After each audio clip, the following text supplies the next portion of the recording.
Hey, what's going on, guys, and welcome back to another video. So we have a lot of new information regarding this upcoming severe weather event for today, as well as that winter system that we are currently dealing with, tracking across bits of the northern plains. So in today's video, we'll take a look at the radar view as well as the Storm Prediction Center. We'll take a look at the models and the National Weather Service hazards, and at the end of the video, we'll take a look at the photo of the day. Now, if you guys are not already, make sure you hit that subscribe button as well as leave a like. It'll be greatly appreciated. We are trying to reach 100 subscribers by the end of this year, so if you guys are not already, make sure you hit that subscribe button. It'll mean a lot to me. But anyways, guys, without further ado, let's go ahead and get on into it.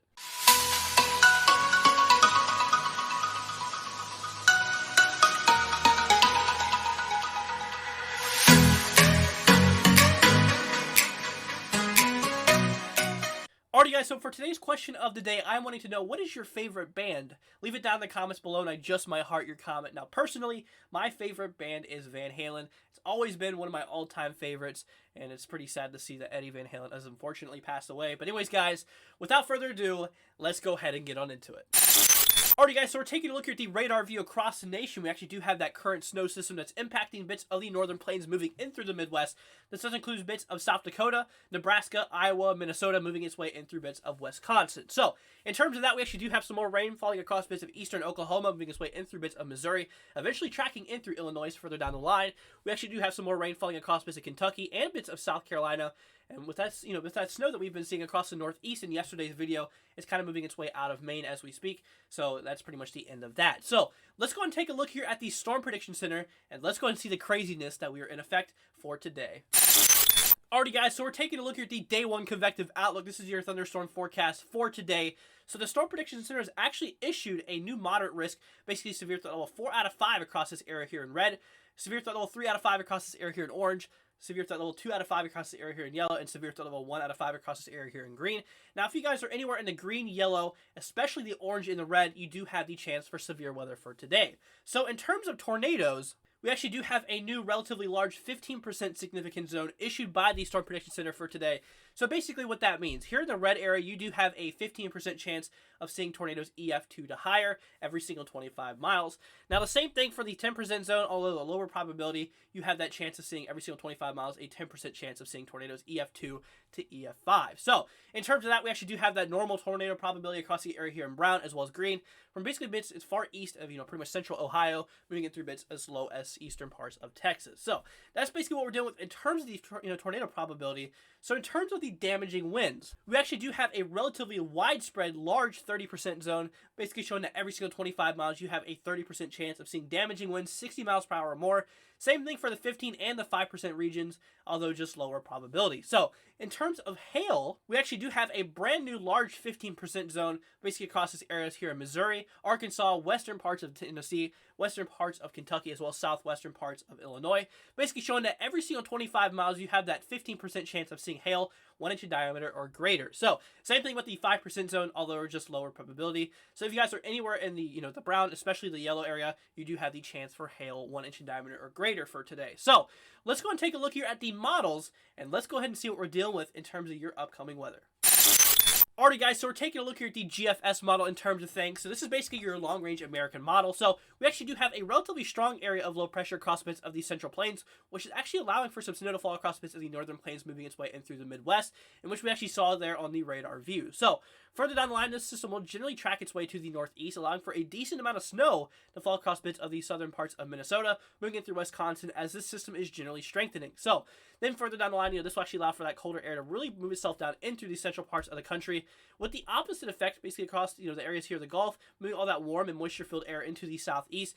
Due to this area, this area of low pressure, rotating counterclockwise, dragging all this cold air down and dragging all this warm air up. So the difference in your warm and your cold temperatures is actually, creating what we call instability, which is needed for thunderstorms to form, and which we'll actually take a look at more here in a moment. So then further down the line, high pressure will build in across bits of the Ohio Valley, moving in through bits of the Mid-Atlantic region, leading to some pretty nice conditions. However, it still might be a little bit chilly from this cold air that's still kind of lingering around from this system. So then further down the line, this model actually has been hinting of another winter system impacting bits of the northern plains into the upper Midwest further down the line for around next week. So that's basically what we're dealing with in terms of the Gfs model. So let's go and take a look here at the NAM model, and let's see what we're dealing with in terms of the accumulation from this snowstorm.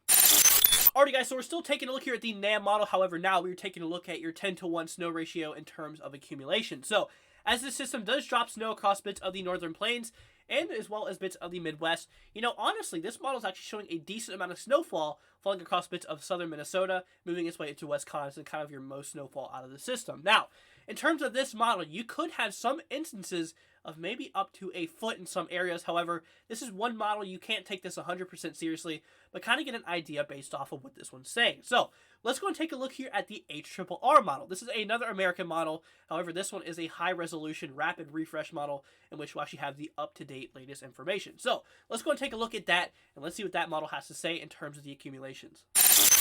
Alright guys, so we're taking a look here at the HRRR model. So, same thing as the snow does fall. This model is showing a lot of accumulation occurring, as well across bits of the southern parts of Minnesota, moving its way in through bits of Wisconsin. So, it's kind of safe to say that the heaviest accumulation is kind of expected around those regions, with this model also kind of showing that we could see maybe even double digits in terms of accumulation. So this model actually does show some instances of maybe seeing up to near a foot of snow across bits of southern Minnesota, moving its way through bits of western parts of Wisconsin. However, honestly, I wouldn't say there's going to be any more than maybe 10 inches. Now, locally higher amounts are possible, so just stay tuned for that, as locally this actually does vary quite a bit. So let's go and take a look here at one more model, and let's see what we're dealing with in terms of what that one has to say about this accumulation. Alright guys, so we're taking a look here at the FV3 model. This is another high resolution model. So as we do get this snow that falls across bits of the northern plains, moving its way in through Wisconsin, this one's still showing our heaviest snow falling across bits of southern Minnesota, moving in through Wisconsin. So all three of those models that we've seen are all agreeing that the heaviest snowfall is expected to occur around this area here, basically southern Minnesota, moving its way through bits of Wisconsin. Now, this model in particular kind of shows no more than 10 inches falling across those regions. So honestly, we could potentially see probably 8+ inches across these areas here with the heaviest accumulation expected. So that's basically what we're dealing with in terms of that. Now let's go and take a look here at some things in terms of your upcoming thunderstorms, and let's see what these models have to say about that. Alright guys, so we're taking a look here back at the North American model in terms of things. However, now we are taking a look at what we call mixed layer CAPE. So you guys probably do not know what this is, but just in simple terms, it's basically your thunderstorm's fuel. So we do have this area of low pressure across the areas of the central plains here, moving its way to the northeast, allowing for that interaction between all that cold and dry air pushing behind it, as well as all that moisture-filled air, from the Gulf of Mexico moving its way in through bits of the country. So in terms of thunderstorms, you need three ingredients. You need something what we call instability, and which is basically the temperature differential between your cold and basically warm air, which is what we have in place for this this system. So we can go ahead and check that one off. We need something else called shear, which is basically just winds at the upper elevations of the atmosphere, which we also do have in terms of this area of low pressure being relatively strong. And then the third ingredient, we do need something called lift, and which is basically to get all that warm moisture to the upper levels of the atmosphere to allow thunderstorms to pop off, and which that we actually do have as well in terms of our cold front. So in terms of what we can expect, we're going to go ahead and grab here a sounding for bits of eastern Texas, and let's see what this has to say. So this one's actually showing a decent amount of instability with a lot of shear, which actually could allow for some decent thunderstorms to pop off in terms of the sounding. We'll go and take a look at another one here, basically across bits of southeastern parts of Missouri. We'll see what this one has to say about that. So this one's even showing a little bit more in, pretty much a little bit more energy in terms of things, a lot more instability with a lot of shear going on. This actually does show a slight varying wind shear pattern, basically just showing that at the lowers of the lower levels of the atmosphere, there's actually that wind that's actually kind of turning as you go up in the atmosphere, which actually allows for the potential for maybe some tornadoes to occur across that region. So we're going to take another one here, basically across bits of central Illinois, basically south central Illinois. This one's showing a decent amount of instability, well more than enough that's needed for thunderstorms to pop off, with strong shear and a slight varying wind shear pattern as well. So maybe some tornadoes can pop off here, in which we actually saw back on the Storm Prediction Centers, we actually are expecting those. So let's go and take a look here at the National Weather Service hazards, and let's see what we're dealing with in terms of your hazards across the nation. Alright guys, so we're taking a look here at the National Weather Service hazards in terms of things. So oh my god, there's a lot of stuff on here. So I'm going to try to make this relatively quickly for you guys. So we do have some red flag warnings across bits of eastern parts of New Mexico, moving in through bits of Texas, Oklahoma, as well as bits of Kansas, just to alert all your firefighters that fire weather might break out. This is usually caused by low relative humidity as well as some gusty winds. Now, we actually do have some wind advisories across bits of New Mexico, Texas, moving in through bits of Tennessee, Alabama, bits of Virginia, Maryland, Delaware, New Jersey, moving in through bits of Pennsylvania, New York, Ohio, bits of Indiana, Illinois, moving in through bits of southern parts of Michigan. Basically just showing that there is gusty winds that are expected, in which if you guys have anything that's outside, pretty much that's loose outside, such as lawn furniture, I recommend bringing it in just until these have been lifted. Now, we actually do have some more wind advisories across bits of California, Oregon, as well as Washington State as well.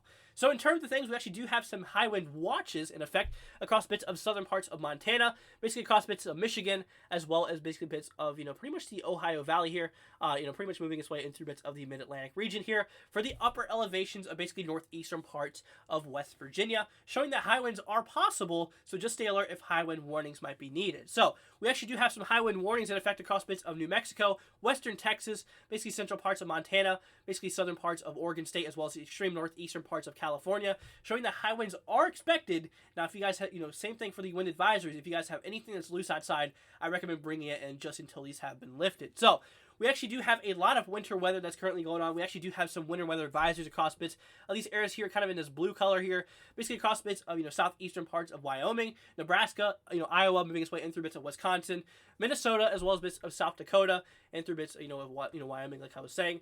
We actually do have some more winter weather advisories across bits of New York State, moving its way in through bits of Vermont as well. Now, in terms of that, we actually do have some winter storm watches in effect across bits of eastern California, Oregon, Washington State, Idaho, moving in through bits of western, Montana here, showing that winter weather is expected further down the line, so just stay tuned as warnings might be needed. Now, we actually do have a lot of winter storm warnings in effect across bits of, Oregon, Washington State, Montana, moving its way in through bits of, Colorado, Wyoming, bits of southern parts of South Dakota, northern parts of Nebraska, northern parts of Iowa, southern parts of, Minnesota, as well as Wisconsin and the upper state of Michigan, showing that winter weather is expected to occur, in which you guys should honestly prepare for that right now. So then we actually do have some freeze watches in effect across bits of extreme western parts of California, showing that freezing is possible, so just stay tuned for those warnings that might be needed.